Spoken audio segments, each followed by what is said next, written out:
Welcome to the Success in Africa podcast with Dr. Modupe, your weekly dose of leadership vitamins to make you successful in Africa. Welcome to the Success in Africa podcast, episode 21.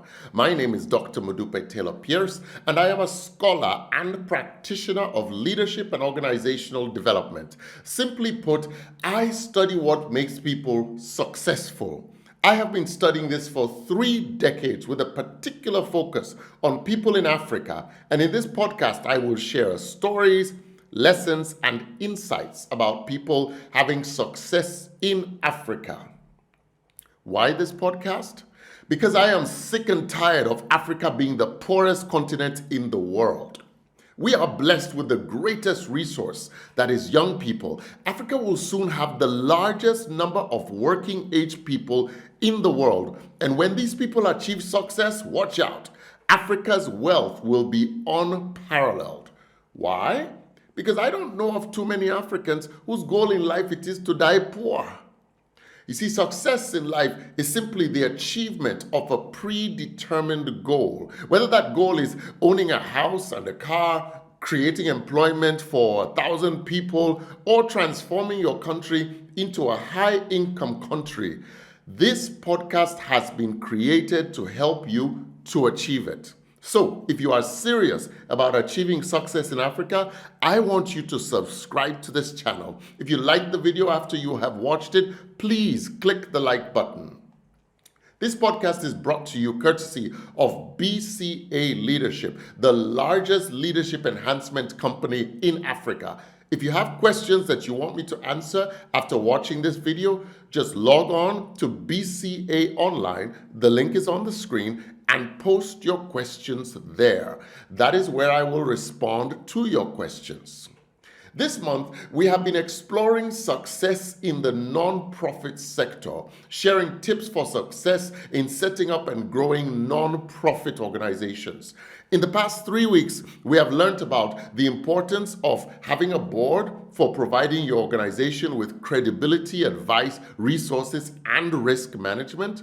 We have learned about the importance of being intentional about marketing and sales, even in a nonprofit like a church, because the fact that you are a nonprofit does not mean that the beneficiaries and donors will be beating down your door to provide you with customers or funds.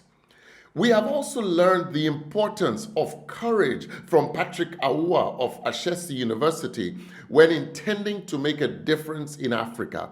Today, we are going to learn about the magic of simply getting started.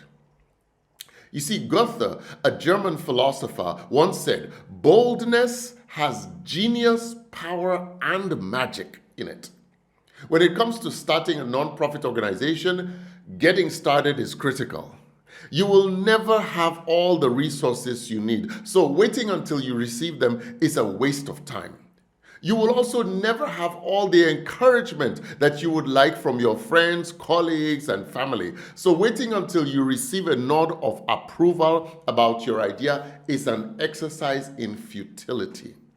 You will never gain the experience that you need to run a nonprofit because you are likely going to be driven by passion and not by experience. And the only way to gain that experience is by just doing it. So just get started. Bloom wherever you have been planted. Identify the problems in your community and get busy solving them. Pick the one that upsets you the most and work on that one.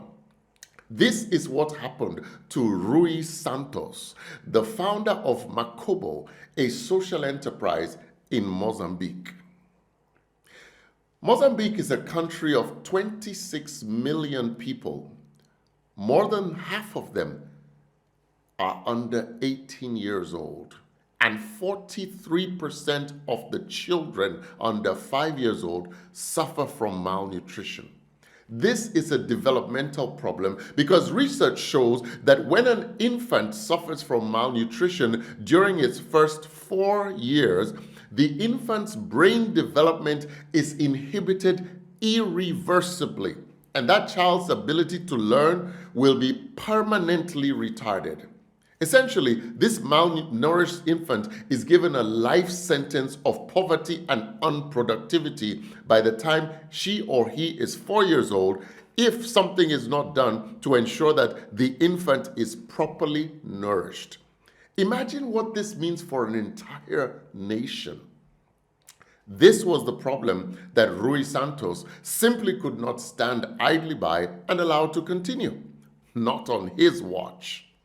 Rui was born in Mozambique and lived there until he was 13 years old, when he was fortunate enough to be invited by his older brother, who lived in Portugal, to come to Portugal for a holiday that ended up lasting over a decade. In Portugal, Rui excelled in school and was offered an opportunity to study architecture and interior design at a prestigious college in Portugal, which he did successfully. Despite his elite schooling, Rui could not fail to notice that the area in Portugal where he and his brother lived was full of Africans living in squalor and dying from drugs. But he was convinced that there was even bigger problems to solve in Mozambique. When he returned to Mozambique, he planned to help community artisans improve the quality of the art they produced so that they could earn a good living. He quickly got sucked into working on education projects because he saw a need for better schools in Mozambique, and he started a school inside a hospital to teach children how to read and write. He was then invited to start schools in the community, which he did. His exposure to early childhood education enabled him to recognize the effects of malnutrition in children. He realized that this was a much bigger problem than had been reported previously. So, Rui decided he was going to do something about it. And he told his colleagues that they would start a food bank. His friends and colleagues laughed at him and said, "It's impossible. There are just too many people to feed and too little food." Eventually, as they realized that Rui would not be dissuaded, they suggested that, the food bank could be set up like once a month to give food away. Rui's answer to them was simple. Do you eat one meal a month? So, in 2014, Makobo started as a food bank. And for the past 10 years, the organization has been feeding people daily. And today, Makobo has 38 employees, and they feed thousands of people every single day. How does the organization get the food and funds to do this? Makobo makes and sells crafts. They make banana fiber paper. They also recycle waste plastic, and they operate a bakery that sells to big companies. You see, the organization, it does receive donations, mostly in kind, in the form of like food donations, but they are intentional about not becoming dependent on the donations. Rui started the company with his own money, and over 10 years of its existence, it has had an impact on the people of Mozambique. It's remarkable that a young man born in Africa, who went to primary school in Africa, then attended university outside Africa, could come back to Africa and make such a difference in his community. When Rui was asked why he came back to his country of birth, the place where his roots are, he said he just knew he had a duty to help Africa, a moral obligation to help the development of his own country. He sees himself as a bridge between those who can help and those who are in need. He believes that there is no point in existing with people suffering and then ignoring their suffering, because a win is not determined by who crosses the line first, but by how quickly the slowest among us cross the line. Rui believes in the principle of Ubuntu, that is, I am because you are. He is adamant in his belief that he is planting seeds of development, and despite the many mistakes and learning lessons along the way, these seeds will germinate and blossom into significant impact. He believes that he can become and must become the change that he wants, and he encourages all Africans to do the same. What can we learn from Rui Santos's journey? We can learn that we are powerful beyond measure, and that power is unleashed when we step out in faith and just start to engage in solving one of the problems that we see and choose to solve. We can learn that it is important to bloom where our roots are, because it is in our roots that we may find our passion, and we can become the change that we want to see by taking positive action to make a difference in our community.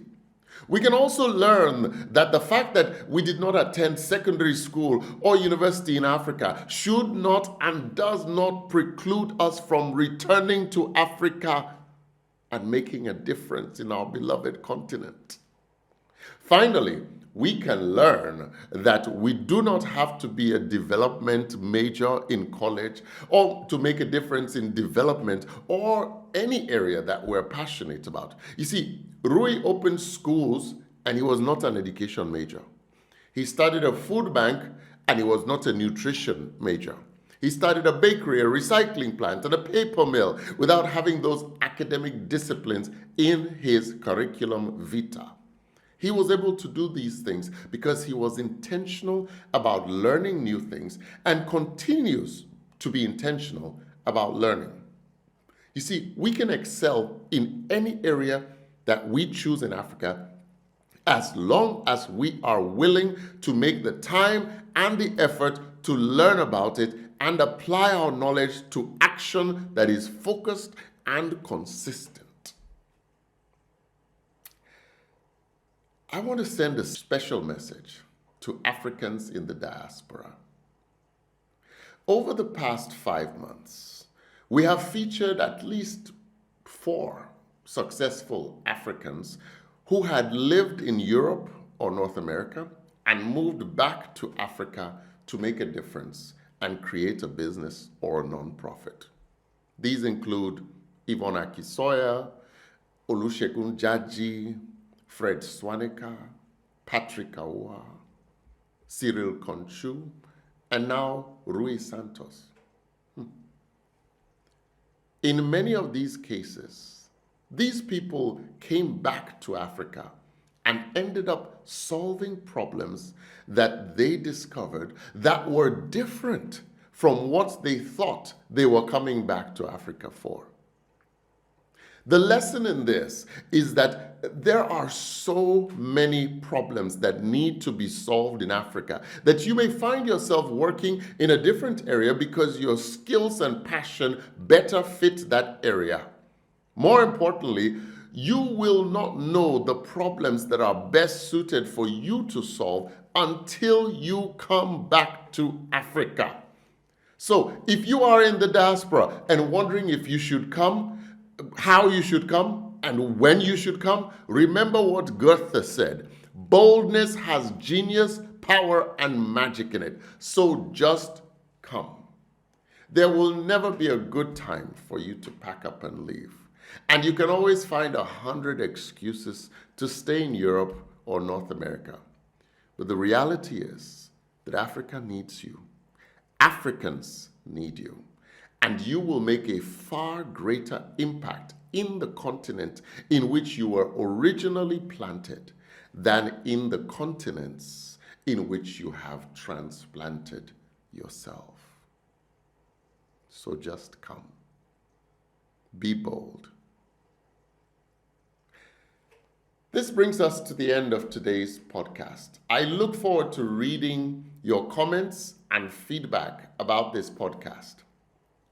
Next week, we're going to start a series on business entrepreneurship. We will explore concepts like how to choose the right business to start in Africa.